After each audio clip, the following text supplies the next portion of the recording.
Well, hey guys, Big A coming to you live this morning from the Station Camp Greenway. I hope you had an unbelievable Easter. It was crazy good for us. We had the entire family over.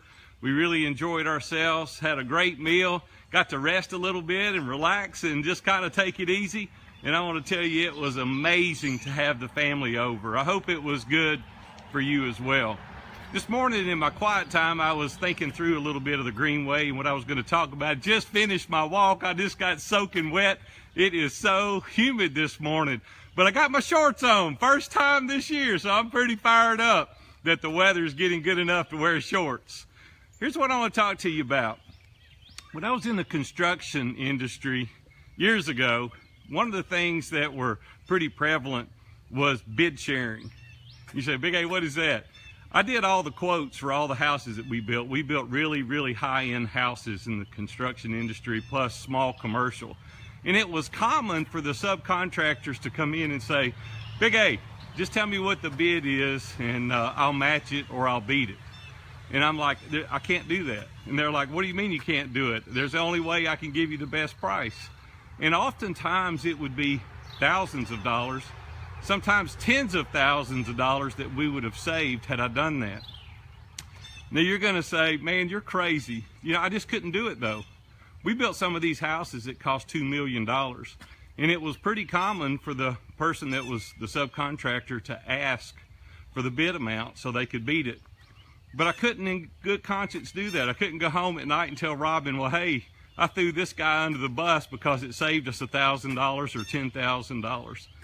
And you're like, I would never do that in a million years. Well, I want to bring up a couple little stories to see exactly what you would do. Maybe some of you are doing this, and I want to challenge you to reconsider because it's hard. The good news is it gets easier to do the right thing. The bad news is the temptation is always there. I took my daughter's car to get it fixed one day, and the guy gave me the quote. He said, but if you'll pay cash, I'll do it for this amount. Well, it was $150 less plus the sales tax, which is a couple $100. That temptation is to go by the bank, get the cash, and go in and give it to him. Well, I didn't. I just said, hey, you know what? I'm a Christian, and we're supposed to act like Christians, and we're supposed to do the things of integrity, and I'm going to write you a check. It's like, what are you talking about? And I'm like, yeah, I can't do that.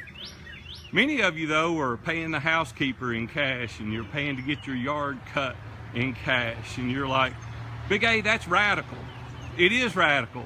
I think we're called to be radical. I went last week and met with my CPA, and we were going over my taxes, and someone had sent me a check for $3,000, and I knew he didn't have it because I didn't think it was on that report that he had. He actually ended up did having it, but there was a temptation. I'm just being honest. There was a temptation to just overlook it. Just kind of like, hey, you know what? I'm paying enough taxes. I don't need to bring that up. And that little voice in my head was going, forget it, man. You pay plenty taxes. You don't need to report that. And inside of me, I'm thinking about all the guys that I coach, and I'm thinking about my grandchildren and my wife. All this is going through my mind. I finally said, hey, there was a $3,000 check given to me in December, and I don't think you have it. He looked back. He goes, actually, I do have it. And I was like, golly. That was going to save me $1,000 in taxes if I didn't report that $3,000. But here's the truth. I would have had to lay in bed that night and think I'm a cheat. I'm a liar. I'm not a man of character. I'm not a man with great integrity. I'm not a man that's honest. I'm a cheat and I'm a liar. How can I go teach my grandchildren to be honest and above reproach? Guys, there's many of us every day in business right now, and you know who you are. You feel that twinge going on in your chest right now. You wouldn't want your spouse knowing some of the things that you're doing in business. I can promise you, you don't want your children knowing.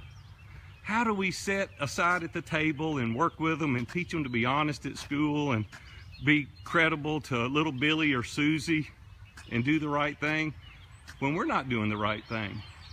It is radical, and I titled this, How to Cheat with a Clear Conscience. You can't. It's impossible. If you're people of integrity, you have high moral values, you want to be honest, we got to do things that are radical. And I'm going to tell you, it's hard. That temptation is always there to do the thing that's going to save you a little bit of money. And I want to encourage you not to do that.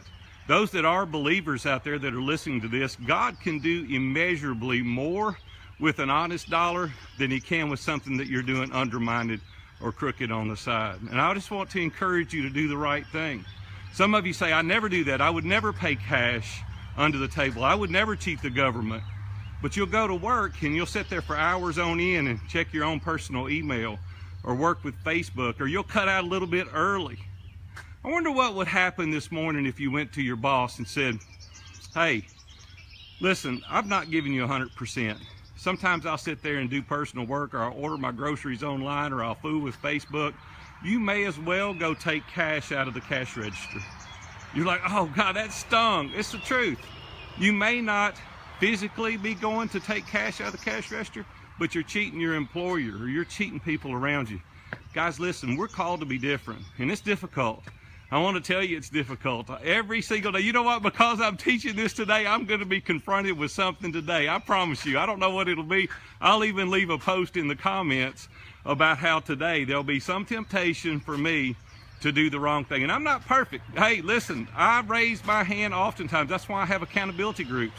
That's why I have mastermind members that will help me live a life that's honorable and credible. And here's the question I want to ask you. If you're doing those things, how do I know I can trust you? You say, Big, hey, I'm trustworthy. Well, I don't know. Maybe, maybe not. But if you're doing things under the table, you're doing things you don't want your spouse to know, you're doing things you don't want your children to know, I question your character and I question your integrity. Let's get in there together, figure it out, do the right thing, get in these accountability groups, be transparent, let that veil down, be honest, subject yourself to the scrutiny of a few people that you really trust, and let's do the right thing. And then when you lay down at bed at night, you think, I've done the right thing. I've run the race. I've done a great job. I've been credible. I've been honest.